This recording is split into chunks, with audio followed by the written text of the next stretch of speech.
Hello, today I'm going to show you how to use Poseify animations with Blender.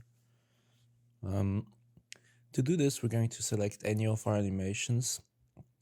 For example, I'm going to pick this 3-second dance loop, which I've made, and I'm going to use it in Blender. To do this, I'm going to have to click the FPX plus T-pose button. This will give us a special animation with a T-pose in the first frame, which allows us to easily retarget. So I'm assuming you have a model which is rigged. To make this more visible, we can put the bones in the front. Let me just do that quickly.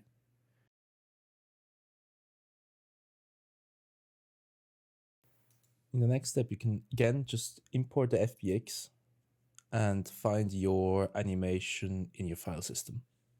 In most cases, it makes sense to tick this box as well.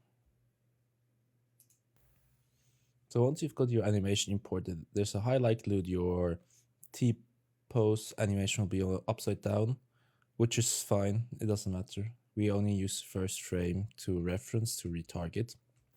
In Blender, you're going to need two T-bones which match. So the position has to be kind of the same when retargeting, otherwise you get weird results.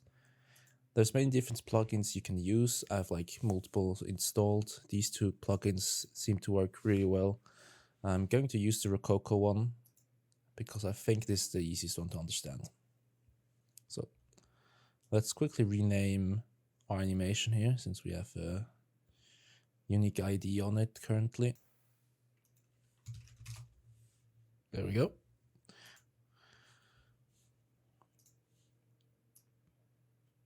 Now to get this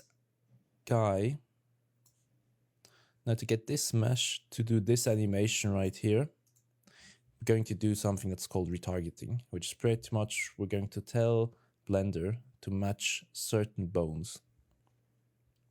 So with the Rococo plugin, you can do this by just selecting the armature you want. So this one. Before we continue, we're going to also display the names here.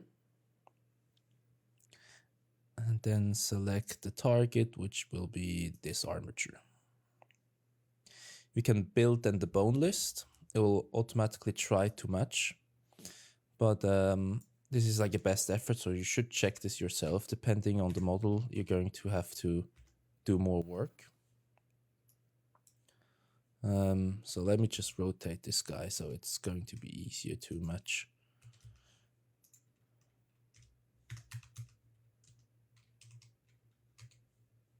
So yeah, this will be easier now to compare.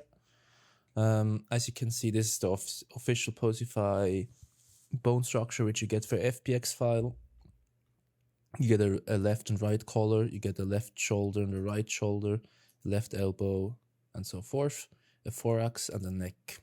You can see this differentiates a bit from like, for example, the default Mixamo rig, which we have here, which has head, neck, shoulder, arms. So we can already see the shoulders and arms not going to match. And most likely, Rococo will mismatch it anyway. Well, apparently it did not. It seems like it did the job correctly. This is due to me already correcting it beforehand. So once you've corrected this bone structure in here in this list once, it will work.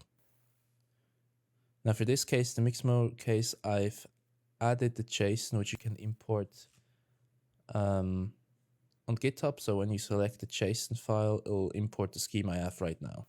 So if you have a Mixamo mesh, you can use this import with the JSON I have linked in the description. Otherwise, you'll have to go through by hand, but it doesn't take that much time.